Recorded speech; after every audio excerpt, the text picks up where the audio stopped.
One of the most common compliments that I get is on my skin.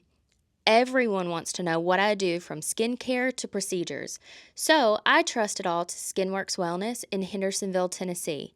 Let me tell you, they know what they're doing. Whether it's hydrofacials to fillers or a full skin reset, they've got you covered. Be sure to follow them on Instagram and Facebook. They're always dropping monthly specials and flash sales. You do not want to miss these. And the best part is that consultations are always free. Book now and thank me later. What's up, guys? Welcome back to another episode of Elite Life with Sam with your girl Sam, and I have an incredible guest today. This is Erin Alvey Forsberg. You are in for a treat. She has such an incredible story, and she is still writing hers. Thanks for having me. Absolutely. That's such a nice, clean intro. Oh, thanks. I try. I've had a lot of practice. Okay, so we have not prepped for this at all. No, I've done my deep dive research. I have not listened to any other podcasts or interviews of yours. I like that. So this is all going to be fresh. I love it. I want to start with you telling everybody a little bit about yourself. How would you give an elevator pitch of who Erin is? That is my least favorite question because it's so hard for me. Yeah. Because I feel like, I don't know, like I've had so many like little side quests that are hard to put into one. But long story short, I was born and raised in South Georgia. My parents are not Southern. My dad's actually dual citizen, so he's Irish and was in New Jersey growing up a lot of his childhood. Oh, wow. And then, my mom's from Utah. And they moved to the South long before I was born. So I was born and raised South Georgia. So you're first generation Southern. First generation. Yeah. I lost a lot of my accent, I think, after I moved. Yeah. But yeah, I'm from South Georgia, kind of grew up all over and got into music. God, I think when I was like 19 years old, I have a cousin that was in the boy band, MTV's making the band O-Town. Jacob Underwood, that's my cousin. What? And he brought me into Nashville. And he was like, if you write 5 original songs, I'll take you to a recording studio. We can like try and start a career. But he's actually the one that said country music is safest, is how he felt. He's like, country music safest for you. Let's go there. And then, yeah, I started touring around the nation. And then the management I had at the time was like, I think it's time to move to Nashville. I was like, I don't want to move to Nashville. Like I moved back in with my parents after I graduated college. And I was like touring full time. This elevator is really long, by the way. We're going all the way to the top. Yeah, we're going to the penthouse. No, but yeah, we were, I was living with my parents, touring. So I was gone most of the time anyway. So it's kind of just, landing. And you're 19 at the time? Well, actually, I graduated college. I was 23. Okay. Full blown going into music. Like I graduated my degree, didn't work in it. I just immediately was doing music anyway while I was getting my degree. So I just got the diploma from my parents, really. And then I was like, let's go. And yeah, at that time I moved to Nashville. I met my now husband, and I was touring. He was gone more than I am with his career, and then COVID happened, and everything really changed as far as like music industry. All of our industries changed, and I stopped touring at that time because I didn't really have a choice and focused more on writing. And I enjoyed, like building my life here in Nashville and with him, and then got engaged, got married, got pregnant, had a kid, and I've still been working all along that, but I have not toured since before that time. So that's kind of, where I am now. And we've just kind of building our life together and what that looks like with, me chasing my dreams, but also getting to be a mom and also getting to be a supportive wife. And that's what we are. I love this. Okay, so let's back up just a little bit because I love that everything you say, there's no fear present. You didn't make any knee-jerk reaction decisions out of fear. You said you went to college for your parents. Was that a requirement from them? Not a requirement, and I knew the beauty, or not the beauty, but I knew what they were trying to tell me. Like, please just get it for yourself. You've already gotten to this point. You've gotten into a nice college. You've got a scholarship. Just kind of go for it. You know, like let's finish what you've started. They've always been those type of parents. Like, well, you can do anything you want to do, but you don't, half-a it. You really go all full force, go for it. Okay, so go back to the experience where your cousin, who was a member of O-Town, which blows my mind because I'm quite a bit older than you. I remember when O-Town came on the scene. Okay. I remember their debut on MTV. Like, we would rush home from school, and we weren't allowed to watch MTV, so I love it. Sneak it. Sneak it to see them. Yeah, and I was like, worth it. Oh my God, there's Liquid that. Dreams. Yes. I was singing that top of my lungs, and I remember being like, why aren't my friends allowed to listen to this? And my parents are like, I don't know. Yeah. And I'm like, my God. Oh yeah, we definitely saw that. Yeah. Oh yeah. So he came to you and said, write 5 songs, Mm-hmm. and he would take you to Nashville. Let's talk about, so this was your first experience writing music? So there's, I guess, like, you always have, like, a backstory to get to where you are. Yeah. I was always into sports my whole life. I, like, wanted to play every single sport I could play. And my parents were very supportive, but they were like, this is a lot. Kept playing. And when I was 16, I wanted to live with my grandma and grandpa for 1 year because I was really close with them. And I was like, this will be fun. It was a small town in Utah. I loved the people there. I was like, this will be really fun. Really sad to leave the people that I grew up with since 4th grade. I went to not 4th grade, since 4 years old. Oh, wow. Went to a really small, like, college preparatory academy in the South, and we were all like this. Like, we were like brothers and sisters. There were 15 girls and 5 boys, majority of our lives, the 20 of us in that grade. Best friends, still to this day, love all of them. But I wanted to live out west and experience that for like 1 year. And I was like, I'm coming back for my senior year with my friends, but I want to have 1 year out here. Aww. I fell in love with it in this small town called Kanab, Utah. Just fell in love with the town, the people, like everything about it was just so nice. It was dated, but in the best ways. You know, like, our homecoming felt like the same homecoming as my mom's alma mater. It felt like the exact same, like I was living her life almost in a cool way, not in a, cocky way. And I stayed, and then that's how I got sent to the college I went to, or not sent to, I got a scholarship, and I was like, I'm staying in state, this is great. Long story short, when I was moved from 16 years old, I wasn't eligible to play sports there for the first year because of recruitment laws. So when you moved from wherever, my school to this school, you couldn't play sports for a year. They said, like, just in case you were recruited, you can't play. And I wasn't recruited, but I just... In high school? I wasn't able to play. So I was like, that was everything I did. So I was like, dang, I don't really know what to do. So I actually started playing guitar, and I'd played piano my whole life, but it was kind of like, now I started like writing, and I was singing, and I got a job singing at this bar. It was like a tourist bar called Spurs Grill, and it basically was glorified karaoke. The guy just like heard me sing one day, and he was like, you want to sing at my bar? And I was like, yeah. So this town is famous. It's called Little Hollywood. It's where all the Westerns were shot. So a lot of people would come through on their way to like Lake Powell or Zion or, Bryce Canyon. There's a lot of like, tourists come through. Yeah. And so I would sing, and I sang 3 hours a night, just like I said, basically karaoke, just sang to people that came. And my cousin's like, well, if you have an interest in this, and clearly like you enjoy it, why don't we take it to the next level? If you write the songs, I'll take you to Nashville. So that's how I got to that whole conversation of write the songs and I'll take you. Wow. So you were so young. How did you find inspiration to write? What did you write about? I think I was writing about other experiences, other people's I don't life think I even, my first kiss wasn't until I was like 17, so I wasn't writing like personal experiences about love, but I think I just grew up kind of listening to other artists, and I wanted to write the same type of things. But at that time, I was 19 when he told me, like, let's write, your songs. So it was actually my dad and I, we were at my parents' beach house, and we're on the front porch, and my dad wrote, "Pickup guy with me, out to break hearts tonight," a couple other ones, but my dad wrote all of them with me. And then one song that actually changed my life as far as like musician was one called Tomahawk Love. And it was a song for the Atlanta Braves, because I loved watching the Atlanta Braves. Mm-hmm. And they had a fan base. So I was like, I was like connected to all of them on Braves Twitter at the time. Yeah. And we're all like BFFs. We were talking to each other during the games. It was so fun. And I remember I was like, I'll write a song for my friends on the internet. And I wrote the song called Tomahawk Love. And my dad said, well, how are we going to market this? And he's like, who's the number one Braves player you can think of? And at the time I was like, well, Chipper Jones had just been inducted to the Hall of Fame. He had just retired. And I was like, Chipper Jones is the biggest deal when it comes to Braves. He's like, well, you should ask him to be in your music video. And I was like, you don't just ask Chipper Jones to be in a music video or whatever. And my dad's like, well, you should do it.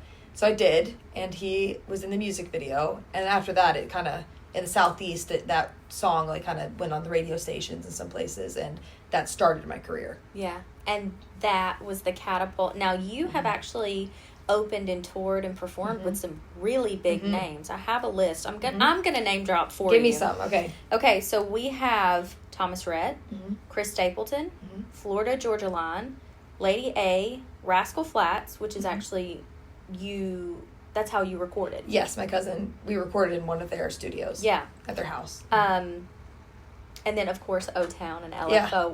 Were there other notable names in there that I missed? I don't even know. And these, it's like sounds misleading a little bit because I wasn't their number one opener on tour with them full time. Like a lot of these are like festivals. And I would play the same stage as them, you know, like I was opening for them on those stages, you know, so like that's why like a lot of these names, there's so many of them, but that I did have some really cool opportunities where it'd be like a country music festival and then I would play like a couple of nights in a row opening for these people, you know, like, but they'd have like one night, you know, they'd play like Friday headliner, and I would be like opening for them each night, you know, whoever was playing. But here's what I think people don't understand, is that they would come obviously for the big names, but you were essentially performing to their audience and trying to perform in a way that made them your audience, made them fans of yours. They're there. Yeah, they're there, albeit maybe not for you in the moment, but you kind of had to make them buy into you. Yeah. And so I don't think people realize the business side of performance too. Like it's very much psychological as it is fun and performance. Yes. And, you know, people see artists on stage and they think, oh, they've just been handed this opportunity. Right. You have to work your butt off for it.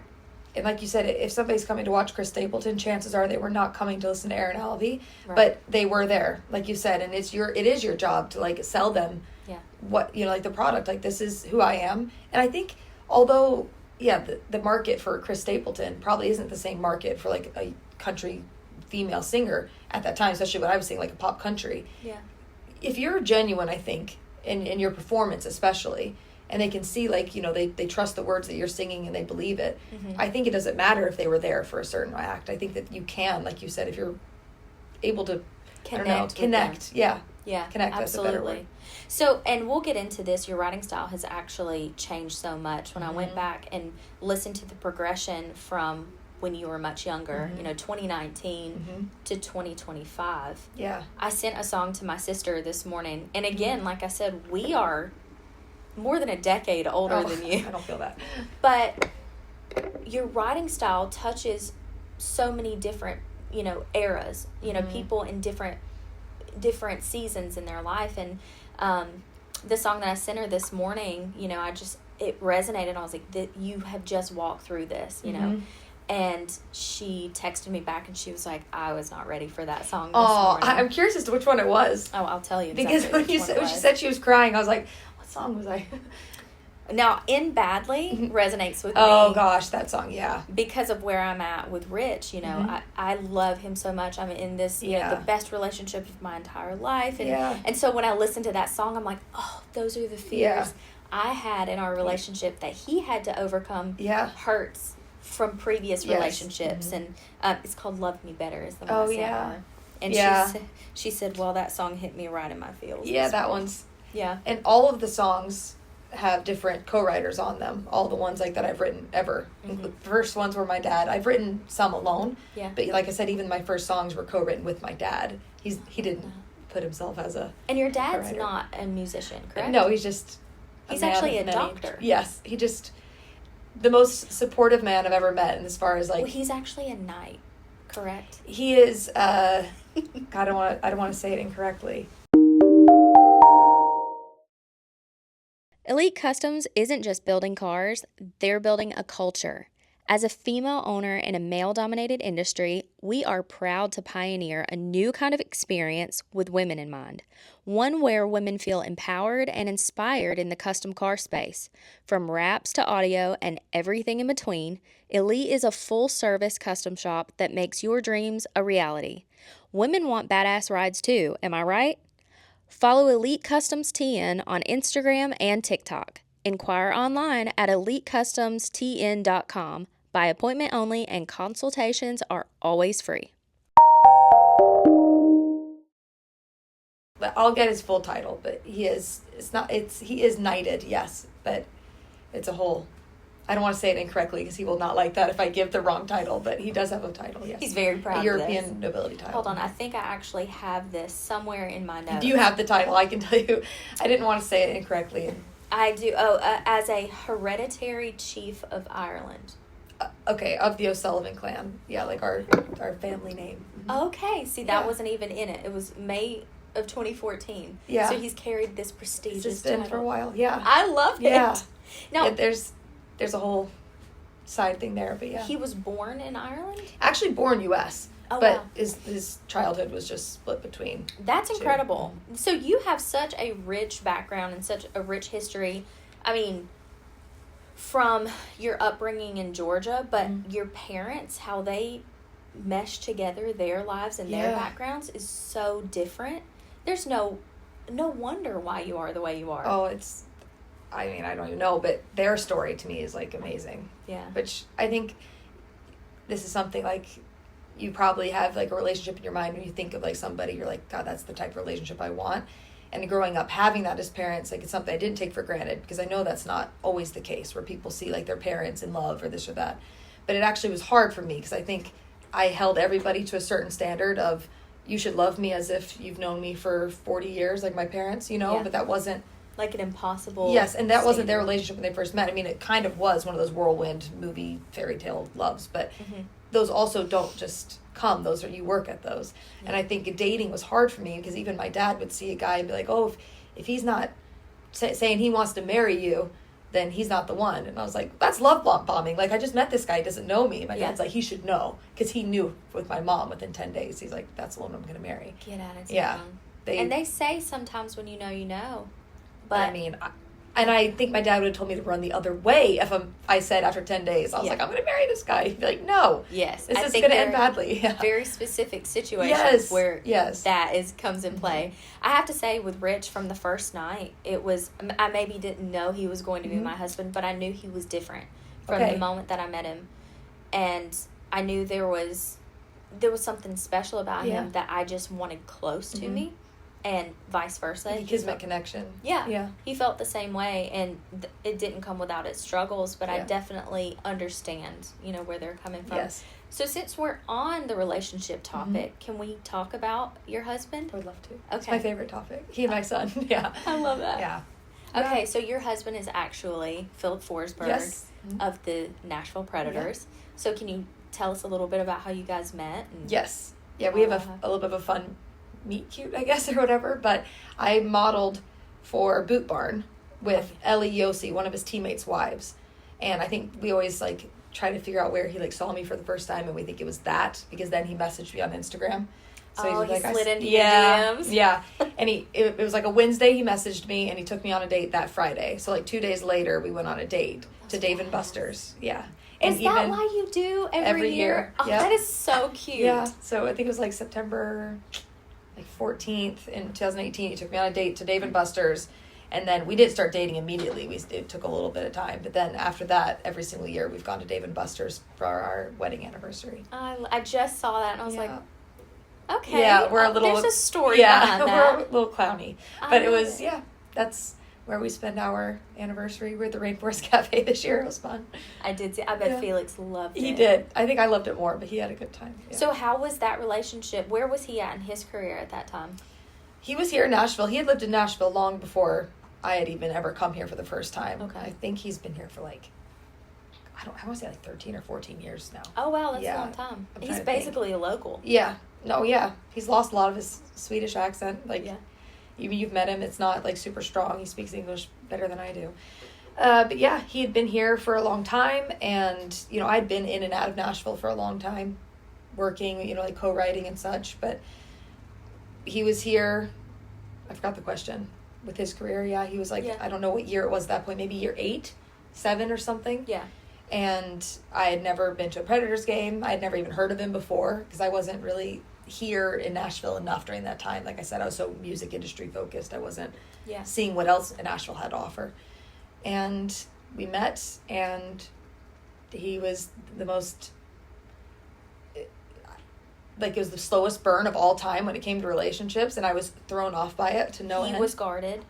I don't even know if it was guarded. I think I just always say it's because he was European, but because I was traveling so much, I wasn't living in Nashville full time at this point. I was gone all the time, and he was as well. And I remember I'd be like, I'll be in town October 17th through the 20th. I have some co-writes. I'll be here. He'd be like, cool. On October 18th, can I take you on a date that night? And I'd be like, yeah, buddy, but it's September 20th. Like, are we even going to be talking to each other at that point? Like, I don't even know. Yeah. He'd be like, I'll take you out on that date. All right. So I'd go home and expect him to text me every day or something. Yeah. Nothing. I'd hear from him like once or twice a week. He'd like check in on me. He'd call me. Oh. FaceTime. We had a 7-hour phone call one time. I remember coming out. Remember I lived at home. Yeah. And my dad was headed to work to surgery at like 7 a.m. And he's like, whoa, you're up early. And I was like, I haven't slept yet. I talked to Philip. Like, he had known I'd gone on a date with this guy. Yeah. And he was like, for 7 hours? And I was like, yeah, that was a little out of the ordinary. He's like, I think that's what my dad knew. Like, there must be something special there if they were just talking on the phone for 7 hours. Yeah. And that's so unlike my husband. To this day, if I asked him to sit there and talk to me for 7 hours, he'd be like, absolutely not. Yeah. He's very quiet. Yeah, he's quiet. And he's a hard read. Yeah. I'll be honest. We deal with a lot of different types of people on a daily basis. And I'm a Scorpio, so I'm very good, very intuitive. Quick read, yeah. Reading. He's a hard one. He's a hard read. So I can understand why you were saying it was a slow burn. It was probably me talking for 6 hours and 45 minutes and him just being like, oh, God, I can't tell her to shut up. I don't know how to kindly tell her to good night. Maybe if I just fall asleep. Yeah, no, literally. Yeah, he was asleep for, all of them. I just yapping to myself. But you guys did. You developed this relationship and you ended up getting married in 21? 21 we were engaged, 22 we got married. Yeah. Okay. Yeah, so so through COVID. 2 years dated, got engaged for a year, married. Yeah. Wow. Yeah, Yeah. Rich and I got married during COVID as you well. did? Yeah, we What was got that married like? in 2020. Listen, I just wanted to marry him. Yeah. I would have married him standing in a ditch. I didn't care. We planned the wedding 3 times. Are you kidding me? Did it get moved or changed? Yes. We planned this big wedding. It's called Long Hollow Gardens. That's what it is. And COVID happened, and we had a wedding planner and everything. And we So were like, planned before COVID happened? yeah, we started planning a year prior, and COVID hit, and we were like, oh, shoot. It was like that spring you were supposed to get married? October. Oh, my gosh. Okay. Yeah, but I'm a planner, and so we went to try to get all of our deposits back, and some of them we could, some of them we couldn't. And so then we were going to get married in our backyard. The tents and everything. Yeah. We were going to make it a proper wedding. And I've seen that backyard. I also think I would like to get married in that backyard. And then we couldn't pull the permits. Okay. And I was like, fuck the permits. Yeah, I'm going to... Yeah, well, because it's COVID. They're like, tell me your head count. So I lied on every application, and they kept changing, You had to have a permit, though? Mm-hmm. Okay. Yeah. I mean, I guess during that time, everything was... Yeah. And you didn't want to do anything... And then we had to, prove, everybody was going to be 6 feet apart. It was a nightmare. My. So I lied on all of the applications. All my people, I was like, are you good with this? Yep, we're good with this. We're just trying to get married. Yeah. Yeah, and our people are like, they don't even, they're gearheads. Yeah, I get it, yeah. So then we get a call from Long Hollow Gardens, and they were like, hey, they just lifted restrictions, and this is maybe 2 months out. They were like, we can do an edited version of your original plan. Love it. So we cut everything in half. This is number 3. This is number 3. So we went from 150 people down to 75 people. Oh. And then I was like, who do I not invite Yeah, exactly. to this, And so the final invitations were going out and everything, our vendors. We had lost a lot of our original vendors. Oh, yeah, they probably went out of business. Yeah, well, or they weren't doing anything, or, they were booked. And so Rich was driving around one day and found these guys that had a barbecue truck. And he was like, would you cater my wedding? This is my dream. Golly. They were like, hell yeah. Still to this day, we're friends I with bet, them. yeah. And one of my good friends helped me actually organize the wedding and pull it off. And we did the flowers. She made my bouquet. Oh, my gosh. I mean, it was a community event, for sure. That's more special. Yeah.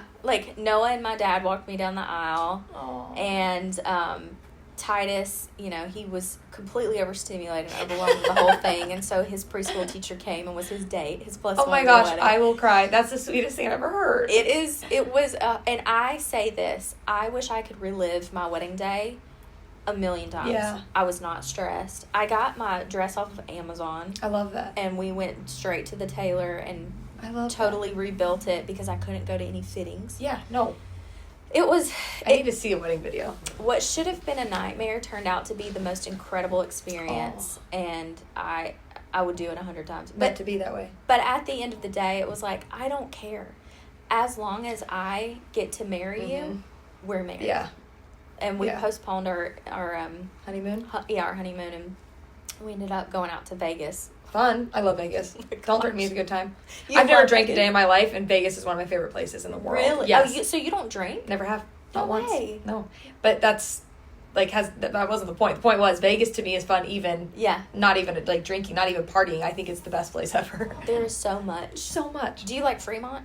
I love Fremont Street. That's my Yes. favorite place. Have you ever done the skydiving over it? Or skydiving, the zip line? Girl, I will not. Don't put me on anything over a ladder. I was quick to get on that. I was like, I'll do Did it you twice. really? Yes. You truly are fearless. No, I don't even know if I was fearless, but my, like, biggest dream as a kid was to be a circus performer. But I always say French circus because I thought it was classier to say that. Growing up, I'm like, I'm in Cirque du Soleil. Yeah, I didn't even know if I knew what that meant at that time. I was just telling everybody the French circus. My I'm not parents in were like, the who knows? standard circus. Yeah, I'm not a carny. Franche. I'm going to be a French performer. I think that is the theme of your whole life, though. You're totally fearless. You just dive into things and fun. you love to experience life. Yes, So I I want to would. go back to how your life transitioned because you didn't immediately step back into music, correct? Yes and no. I never got out. I just stopped touring, and that was hard for me because performing was like my favorite part. Yeah. And so I think that was the tough part. Is Yeah. like changing how I chased my dream, and I did quickly realize like to be the wife I wanted to be, I had to take like I never say a step back because never in my one time in my entire relationship have I ever felt like I had to choose my husband's dream over mine. He's never made me feel that way. I've never felt that, and I think that that's a quick grab that some people take. And I understand it changes. It's so easy for me to say because I lived in Nashville, so I got to go. Like I have seen women have to take a step back, and they do it selflessly because they can't work here, they can't make money. A lot of the women, especially in professional sports, like if they're from another country, you cannot make a cent here. So that's hard. Like you do have to change how you chase your dream. But I have not. I've been so lucky, and I do not take it for granted that I lived in the town where my husband also played. His profession where he played. Yeah. And so I was able to kind of change how I chased my dream. I didn't go on tour, but yeah, it just. Yeah. And I think you touched on a really important topic that needs to be talked about more. It's you can have both dreams. Mm-hmm. You can want to be a wife and mom Mm-hmm. and also chase your Yeah. career. And I think you have two sides of the aisle. The ones that have chosen to give up the career to be a stay-at-home Mm-hmm. mom and wife have a tendency to look down on the women who choose Mm-hmm. a career and vice versa. Mm-hmm. And they think that one is better or more holy, more Right. righteous than the other. And it's just not. And also, you can do both. Yeah. And you're very aware. I love what you said. You know that you're lucky. Mm-hmm. You're privileged to be able to do both at the same time and not have to give anything up. But I think that the times are catching up. Mm-hmm. You know, that women can do it all. Yeah. We can do it all if we have the right type of support. Right. And that mindset has to change or nothing is going to Yes. change. And I think what you just said too, like it's so easy for me to sit here and say things like that, when it's like my job is not the one that needed to put food on our table a lot of the time. So like I'm not going to sit here and ever shame any woman who does anything because that is the crux of it in this way. Like I didn't have to. Do I enjoy making money? I love it. I think it's great. I don't think that's part of why I do what I do, but it is. Like I said, I enjoy that, like bringing something home. Like I like being able to buy my husband a gift knowing that I worked for it, like stuff like that. But like I said, I have a mom that's never had a job. I think when she was younger, she had a job, but she didn't have a job growing up ever. My dad supported her fully, but my mom was the hardest working person I've ever met. Yeah. Like she's filled her life. There's not a day that she's ever just been at home, and so I can't ever look like you said. I can't look at either side of it and say one is better than the other because I've seen so many beautiful stories from both sides. But yeah, in my scenario, I've just kind of tried to work in the way that fulfilled me. Like I said, try and still play a show here and there where it made sense, or I could still be home, or go to a co-write where maybe I had like childcare lined up for the day to be with my, somebody could be with my son, somebody I trusted. And yes, I've given up opportunities, sure. Maybe passed up opportunities, never given up, but I've passed an opportunity. Yeah. But I've chosen to. Mm-hmm. Like I said, I've never felt like I missed the opportunity because I had to do this or that. Like I chose to give up an opportunity, and it gave me something else. Like I said, maybe that gave me an afternoon with my son, or it gave me a chance to go to my husband's game that night. Like, And that's what drives me absolutely bonkers because success has become defined by what society deems successful. Yeah. If you're going to be in music, you have to strive for the Grammys as soon as possible. Yeah. It's always younger, faster, better.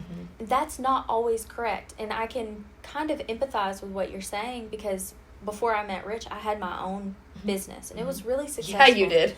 And She cut her finger off in her business. And well, but I loved it. I've always been hands-on, artistic, but I've always been good at business. Yeah.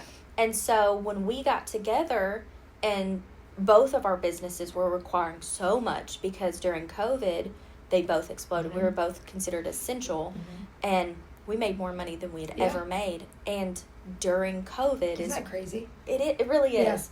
Yeah. But I look back now and I see where that was almost orchestrated by God, because we came to a place where it was like, the kids were suffering because we were both working 60, 70 hours a week.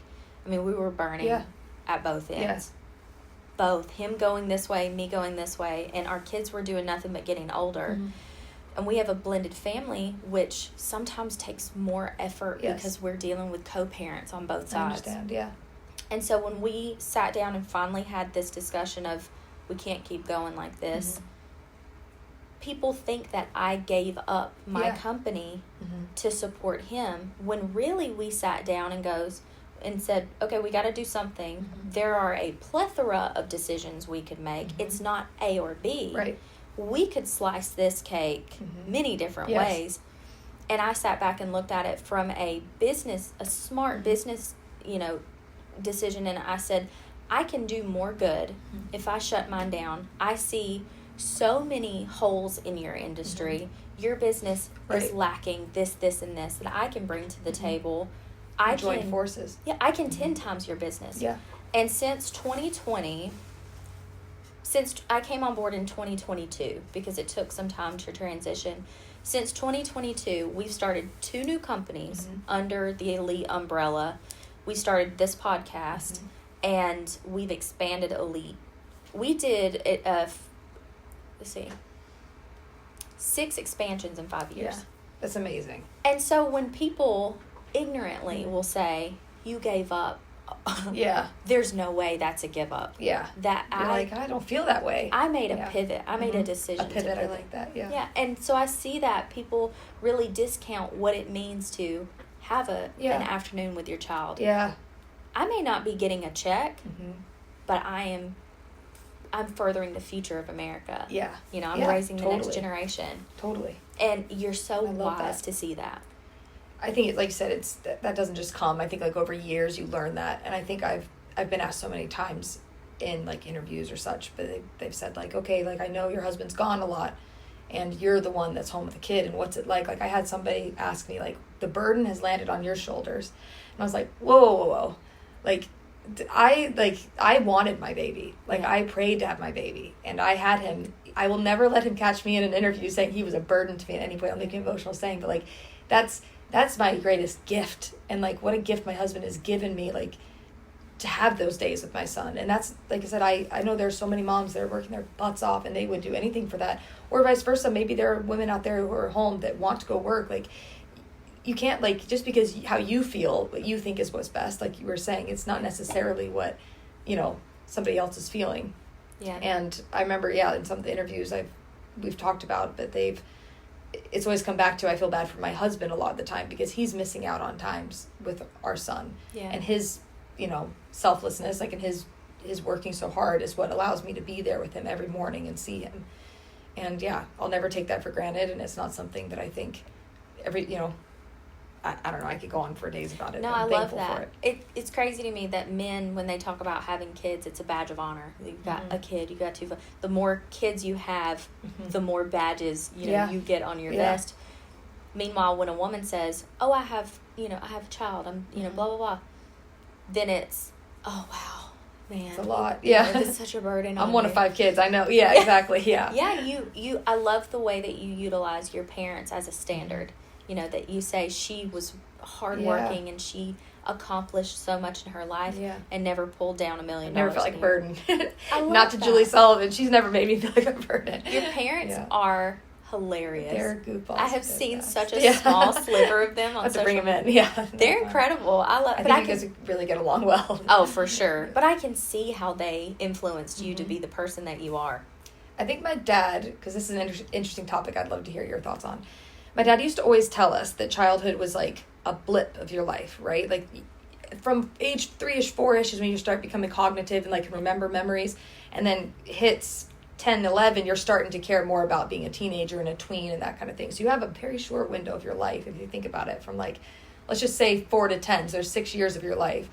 And he says that childhood is such a small part of your life that you spend the rest of your life thinking on. Mm-hmm. And he's like, every day for the rest of your life, whatever happened in that short amount of time defines everything.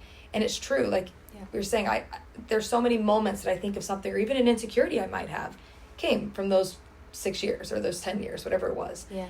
Every day of my life. And that's why I think, like when you're saying, like, I bring it back to my parents a lot. I do think I bring it back to being under their roof.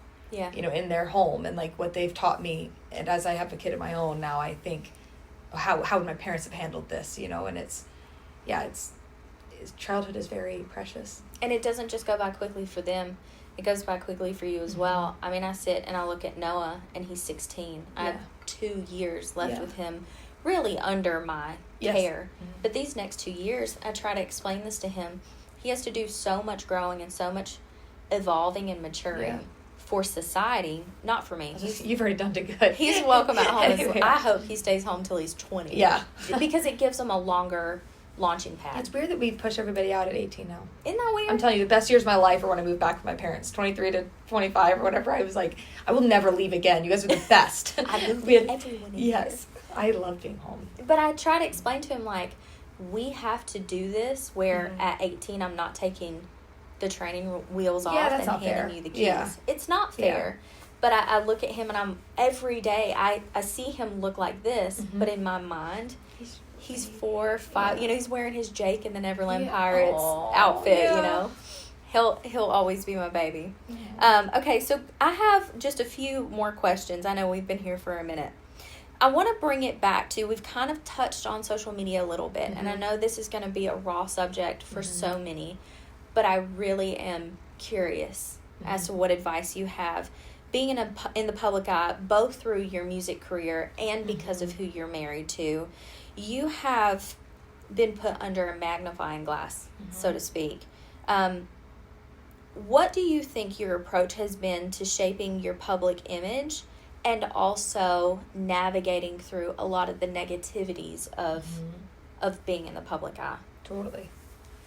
Yeah, so in my case, because everyone's so different, but in my case, it was self-induced at first, if that makes sense. Like, my career is one part of it, and that's why I got on social media in the first place, was for my career. Yeah. And self-promotion and whatever I needed to do as an artist. Like, every artist that could ever listen to this would know, like, you got to push yourself. If you're not going to push yourself, nobody's going to push you, Yeah. So that's why I got social media.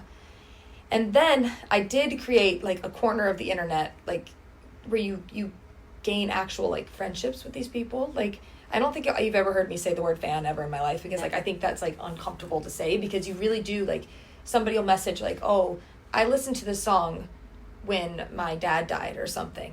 Yeah. And I'll know, like, hey, I'm really sorry to hear about your dad. And then, like, you'll see that person maybe at a game or something, and like, that person's dad has passed, recently. Yeah. You're able to talk to them as a person, so no longer are they just a person watching you. You have a relationship to an extent. Yeah. And there's goods and bads parts of that as well, good and bad parts.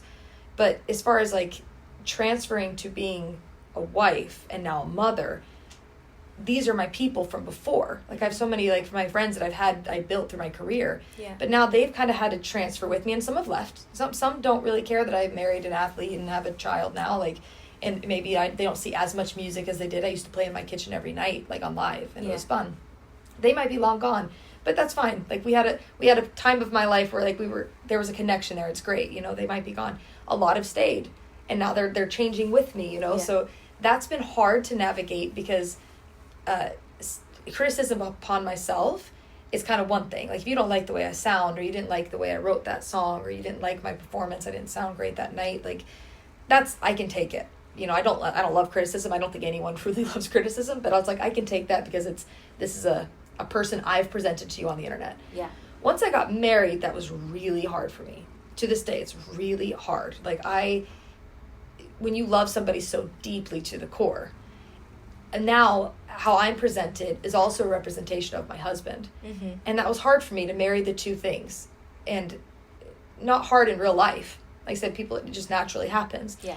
But it was hard for me to, like, differentiate, like, how I posted, you know, like, I don't know, this is such, like, a deep topic there, but there's ways that you post as, like, an artist and, like, just promoting yourself. Then all of a sudden I have my husband now and I want to promote him as well. And, like, in our relationship and now our son, you know, there's ways that I want to, like, introduce my life to people, because now it's no longer just, you know, I'm a singer and that's all I do. Now there's, like, other aspects to me that I'm so proud of. Mm-hmm. And that was, like, a learning curve of, like, when can I share my husband? Like, oh, he had a cool goal last night.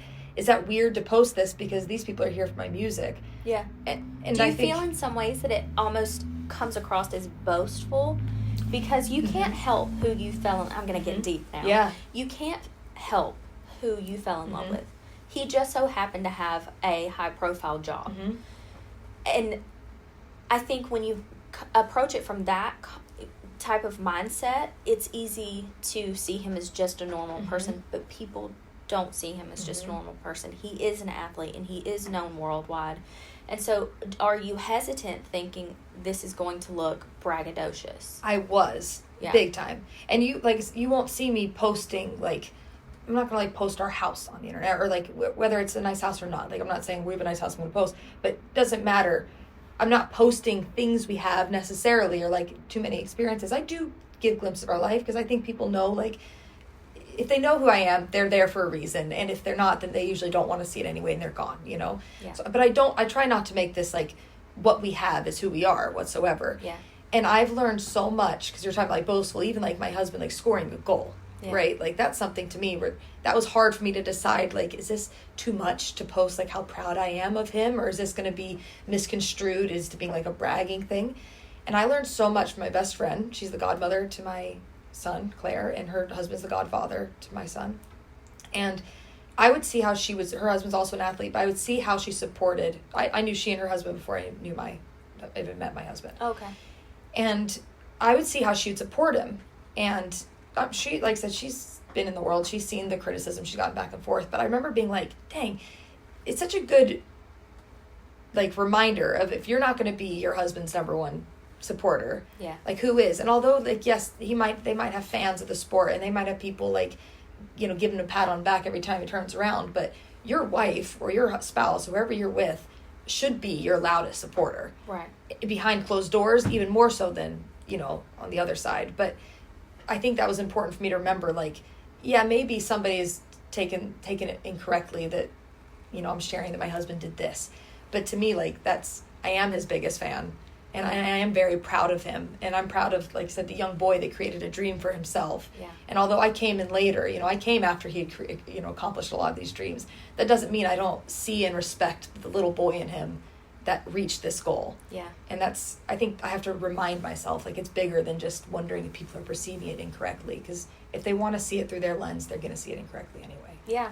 Just as much as people can't control you and what you do, you can't control other people. Mm-hmm. And it makes me think, and I think only because it's relevant, the Taylor Swift and Travis Kelce situation, where she cannot even sit at a game without the NFL trolls her. You know, I'm like, you're a multi-billion-dollar a year industry, and you are picking on a woman who has moved literal mountains in the music industry, who has championed for minorities and underdogs, and she has been done so wrong, you know. I admire the shit out of her. Yeah. And, you know, obviously people can say what they want to say about her, you know, political views or whatever, and that's fine. I respect people's decisions on that aspect. Gay, straight, blind, crippled, or crazy, like my dad used to say, like, you get to have your own opinions, but I watch the way that she's carried herself quietly. She doesn't come out and defend herself with every dart that's thrown at her. she allows her successes to speak for themselves, and that reminds me so much how you've chosen to carry yourself. Oh gosh, don't put me in that It does, because level, but yeah, you have, I mean, I appreciate that. whether it's on a small scale or a world stage like she's on, it's the same principle. And you have met your match. You know, you've met your fair share of hatred online and people, just miserable people. And we've had our private conversations, and I'm like, you just point me and like, let me out. I'm like, oh, I'll talk about everything about you. Like, but that's me. That's how I am. I enjoy embarrassing people publicly. I do. But I don't. I just don't want everyone to be nice. I'm like at that point in my life where I'm like, if you crack the door open, we're both going to walk through it. I will throw you through it. But you're not. You are so gracious, and you're so humble, and you're so kind, and it's almost like you still hold out hope that these people will recognize. I think everyone is inherently good. I think it's just, I don't know. As I've gotten older, I appreciate those words a lot. But I just feel like as I've gotten older, like I am more sensitive. And I feel like now that I feel like I had a shield. Because like my middle name is actually Alvey. That's not even like my last name. Oh, okay. So that's my mom's maiden name. So I created like this persona, like Erin Alvey. You and, did. And she can get knocked left and right. To me, I was like, that's not a real person. Like how it felt. Now it is, me to the core. But then all of a sudden I got married and I have a kid. And now I feel like there are like holes in my armor. Yeah. And because now I feel like people can actually like, that's not a way to get to me, but I feel like now I have something to protect. Yeah. Before I was protecting, to me, somebody I kind of created. Yeah. So now I'm protecting like a real person. Now I do let people in on my real life. Like, this is me. Yeah. I'm a married woman. I have, a career that has taken its ups and downs with me throughout the year. It's grown with me, and it's also, been on the shelf for a little bit. And now I have a son that I'm trying to create in this world and harness a really nice, a childhood for him and make sure he's protected in a very different lifestyle than I was raised. And I want him to be grounded, but also give him every opportunity that my husband's worked hard for to give him. I want to make sure he's seeing the world and seeing different cultures and such. But yeah, I think that to my core, I'll always be really sensitive. And so I think I protect myself, my little corner of the internet, like I say. Like, I feel like I don't really get much hate there because I think it's people know, like, she's weird. She rides a unicycle. She's an oddball. She says strange things, but that was my first experience. Yeah, of seeing you. I was actually she's weird. Introduced by our PR company too. They're like, we were looking at how to bring more women in, and they were like, what about Erin Alvey? And at the time, I had not heard of you, and I was like, I'm obsessed with her. She's weird. She's fabulous. Because I could not have done business with very many people like we have that we are became just friends. We like did. It started as business, but we did absolutely. And I want to touch on that because I know this is your podcast, but I do want to touch on like how you support women, and that's something like I think our generation is sometimes misconstrued, like the support of women for also like the hatred of men. Yeah. I've seen it sometimes. And to me, it's like I was raised by the most supportive man in the world. My dad's an OBGYN. Nobody has ever like cared for women more than like I feel like my father has. And then I met a husband who has supported me in every aspect of the days I'm bawling. Like he's the person holding me. So I could never hate men, if that makes sense in that way. Now there are some men that deserve to be hated, but I've seen enough good where I can't say as a whole, right? Yeah. But you've managed to do that, I feel like, in such a beautiful way where you don't put down men for the gain of women. You don't have to. You don't have to take anything away from a man to build women up, and vice versa. And I think once that people truly get that into their core, like really truly understand that you don't have to steal anything away from the opposite gender or any aspect of life. I mean, we're talking about, this is going age, race, religion. You don't have to take anything away from them to build this up. Right. And I want to also address that it's not all men, but it's enough men. And the whole I'll take the bear, thing that's going around the internet right now. What bear? Well, they're saying, would you rather be left alone in the woods with a man or a bear? And they're like, I'll choose the bear. Oh. Every time. Yeah. And I understand I've not seen that. It hasn't come across my desk yet. Yes. Okay. Which I understand that because I am a survivor of sexual assault, and so I've seen the worst of the worst, but like you have seen the best of the best, and I chose to look at the positive. Like I said, sometimes I feel like it's so easy for me to say these things, but like you said, I've not gone through this experience, but it's more powerful coming from you, somebody who has gone through this experience. But all I see is your promotion of like, the relationship with Rich and how well you guys have created this family together, and like the respect you have for each other.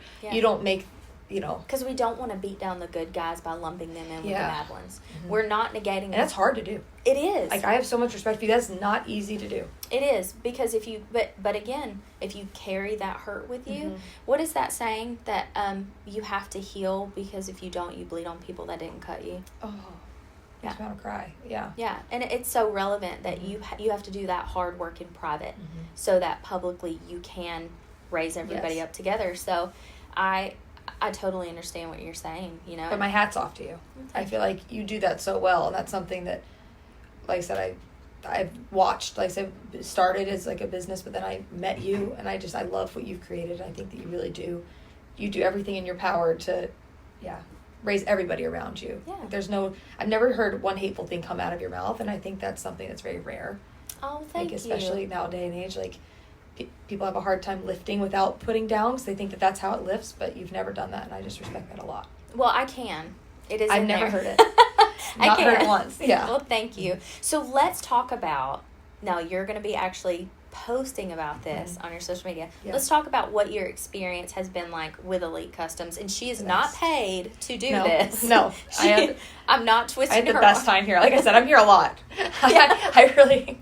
And your friends are now. Yes. We like it over here. It's a safe place here. Yeah, and that's what we wanted to create. We didn't want to exclude the men, but we wanted to include the women and create an environment where when you walk through the front doors, you didn't feel skeevy. Yeah. Or like you were being sold to. Right. I've never felt that way, Like I said, and I actually haven't had much experience with cars before. Like, I've always had pleasant experiences with cars. Like, my mom's best friend growing up was a mechanic, and like, I've seen some great things. But there was a difference in you holding my hand. I said that, like, with the process of, like, I've never been a part of building a car necessarily, or like customizing a car. And it's scary. It is scary because it is, it's a big decision in a lot of ways. Like, what you want to have on there, like, not permanently, but essentially it's what it was, like, it's going to be there for a while. Yeah. And it's not super easy just to run in and change the whole thing. No. So these decisions are kind of like, okay, they got to live with them. Got to be good ones. And it was something like I had never really thought I would be a part of, and it was really cool to see, like, the process. And you took, like I said, showed me around, and I got to come in here and meet everybody. I feel like that's something that's really cool, is when I walked in here the first time, and every single time since, almost every single person peeks their head out to say hi. Not because they know me now, but because they want to say, like, hi. Like, they introduce themselves. Even your kids. Yeah. Every single one has come up to shake my hand, or my husband's hand, or somebody's hand. Like, I've seen them do it to people that just walk in. Like, you do feel like you belong here when you walk in, and that's a nice feeling. We are here as much, if not more, than we are at home, including our kids. When we say this is a family establishment, we may not all be related by blood, but we are a family. We are texting each other on our days off. We have a group text message that's called Rich's Emotional Support Team. That's our... Rich is what? He's Aquarius like me, wasn't he? Yes. Yeah. We need it. Can I have one? Yeah. Absolutely. Poor Rich and I are just like, don't be mean to me. He is... I married a Leo, and he married a Scorpio. Yeah. My best friend's a Gemini, so we needed you people around. Oh, yeah. I have big Gemini placement, but you guys live up here, and you're always thinking of big picture and how, like, the way that you approach how you've built your persona online. Like, that's you guys. And I'll tell you, it took a lot of time for me to wrap my head around how he is. Yeah. Because, I mean, look at Rich. He's scary looking. And he's the softest and so nice. He may be the least scary human. Yeah. So it took a while, but we truly are a family, and that's why we say when you come in and start interacting with a leader, you have your car built, or even if you don't, we're okay with going through the process and educating you, and then if you decide I'm going to have it built somewhere else, at least you know. Yeah. At least you have the process down. And you won't be taken advantage of, but the kids have grown up here, and that's why they're just like, hey, how are you? What are you in for? What kind of car do you drive? Right, They're excited about the process too. So I'm really happy to hear that translates. Oh, it was the most fun process. I love my car so much that I don't want to redo it, but I want to be in here a lot more. Yeah. Unfortunately, that has meant, I will tell the story of last week. I had something going on, so I came in, and my car was parked, like, kind of far away on purpose. And I walked in, And Rich goes, I see you already got that back tire. And I was like, dang. I was like, that is far away. How can you see that? And he's like, I can see it. I mean, I'm talking, there's like this. He's Rain Man. Yeah. I told you. Oh my gosh. I was like, that dang Dunkin' Donuts drive-thru got me again. And he was like, yeah, I see that. And I was like, I was really hoping I wouldn't have to broach this until like later when I came in for like a touch-up. But he was like, nah, we'll take care of that. No, you just touch it Don't up. get away with nothing around here. Girl, nothing. This is I why can imagine. Yeah. I will drive his cars. Because he's like, You'll know. a rocket. I'm like, it's It's this. Yeah. I'm like, bro. He be knowing. He does. Yeah. He's got like radar. Yeah. But again, he lives and breathes this. Mhm. And now he's getting into off-road buggies. I'm Oh, like, fun. Lord, please. Don't tell my husband that one. I don't think we're allowed to off-road buggy, actually. Oh, really? I don't know if in his contract he's allowed to do that. Oh, it goes that deep? Oh yeah, like I don't think he's allowed to ski. I think there's some things I don't think he's allowed to ride a motorcycle. There's things in the contract like Oh, yeah. this affects everything. Oh, yeah. 'Cause if you think about it, like they do. Oh, because This is a very aggressive word, but if it's like they're renting him essentially, like the team is. So if he's doing things in the off season that is damaging the product that they're renting, well, they pay for like a product that, yeah, it makes sense, but it also feels. Sometimes people are like, "That's crazy," you know. But it's constrictive. Like yeah. it affects his personal life and his. So you guys have to plan everything. I could see. Well, off-roading might actually be a lot more safe than skiing because you're in a cage and you're strapped in. Is he allowed to skydive? Probably not. Probably not. I don't know. You know, it's funny. Even like there'll be like I can't drink Red Bull anymore. My husband has banned me from it. But I remember I'd be like, "Oh, taste this blueberry flavor." Like, I want you to taste this. He'd be like, he'd look at the back, and if it says anything, if it says supplement facts or anything, even if it's a Red Bull, he would never even take a sip of Red Bull. He wouldn't take a sip. Like, there are even like protein drinks like companies have sent me. Like, oh my gosh, try this. And you're like, nope, I can't even. So they take a restrict sip. his diet too. Well, if there's anything that could come up in a test. Oh. So like, there's even like candies or something. If there's like some fun like caffeine something, like he has to be careful. God bless all him. the time. Yeah. So what is the okay? Now I have just I know it's now I'm like, wait just a second. It's crazy. What's the standard play time for someone in hockey? Like I don't know the average. NFL is a very short. 3 years, I think, for NFL. I'm about to get a Google. Yeah, it's very short. And this is what because we're friends with a lot of NFL players and people. Again, the general public sees the lifestyle on social media. Oh, must be nice. It's like, wait, you don't realize what goes into that. They're training literally 365 days a year, and the damage on their body. They can't just go. That's why I feel way less bad about sharing a goal. Where I'm like, yeah, but I just watched that guy give up a whole summer. Essentially, not give up. That's and not. They get like brain injuries and And what's the average? Need a summer skin refresh? Skinworks Wellness in Hendersonville, Tennessee is offering free consultations and July specials on fillers and hydrofacials. Follow them on Instagram and Facebook for flash sales. 10 to 20? And NHL's longer. Yeah. That's like baseball. More like baseball. More comparatively to baseball. They have 82 regular season games a year. That's a lot. And then they could go into playoffs, and I think you could get up to like 100-something games. That's a lot. And that's physically, like, he's getting the crap kicked out of him. Mm-hmm. Danielle Less than some other positions, but yes. Yeah. Danielle calls it the boy aquarium. Yeah, I saw that. It's hilarious. She's obsessed with hockey now. She's been to exactly one game. Oh, I'll take y'all to some games. We took her to a game, and she was like, it's like, fun. She gets I love into it. when I come across a TikTok and somebody calls it the boy aquarium or something. Like, TikTok has made everything funnier to me in a lot of ways, especially like sports. Like, even like they have this thing called like book talk. Yeah. And like hockey players, there's like a big aspect of it. I just think it's so funny. She's like, on book talk. Yeah, I love. I have to ask her if she's seen any of the hockey ones, but I think they're so funny. Like, yeah, she was like, it's incredible. We were texting the other day, and we were talking about hockey, and she's like, I want to go back to another, game. And I'll take you guys. Okay. We'll do a whole night. That'll be really fun. She was like, I said, Danielle, you can't do anything embarrassing. She was like, no. I was like, you can't flirt with anybody. Like, you can't do anything. She wants. All of them are pretty much married, but the wives are used to whatever. She was like, no, I was just going to bring them snacks. Oh, she's such a mom. I'm sure the guys would love the snacks. Now we have to go through the ingredients list. Yeah. Oh, yeah, they won't just take anything off, but yeah. She said she was bringing goldfish. That's for the aquarium. They'll feed little boys in the aquarium. Danielle can't. Or I can't with her. That is hilarious. She keeps me stressed out completely. Stressed out.